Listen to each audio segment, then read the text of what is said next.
Now students, I have taught you about the irrigation efficiencies. We have also solved a normal lot of numericals also, right, which I think were able to clear your concepts more. Now let us understand what are the various types of, you can say, most expected questions that can be asked from the irrigation efficiencies.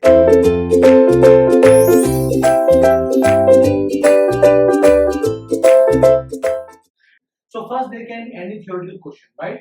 Now you must be thinking that okay, theoretical questions will be very easy, I will be able to answer, but I am again telling you, right, because irrigation efficiency is a very, you can say, a very confusing topic for a lot of students, right? They find it very difficult. They do not know what was there in the numerator, what was there in the denominator. So whatever I have told you, you again revise, and then you will be able to answer any theoretical question, whether in GATE or any other examination. Okay.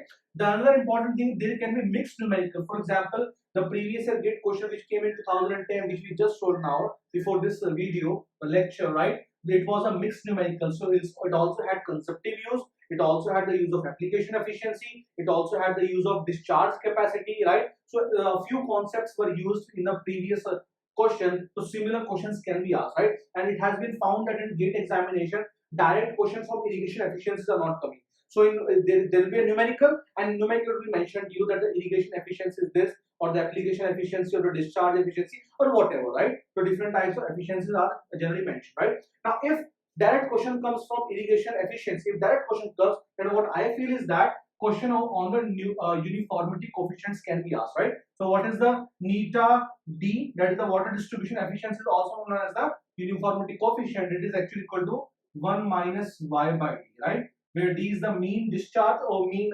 irrigation depth, right? And y is the deviation from the mean. Okay, and how to calculate y I have already told you, right? So I would recommend you to solve 2 or 3 numericals.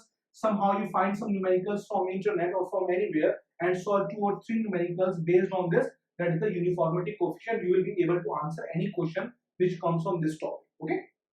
So now let's move forward to the next topic and understand further the irrigation engineering part. Thank you.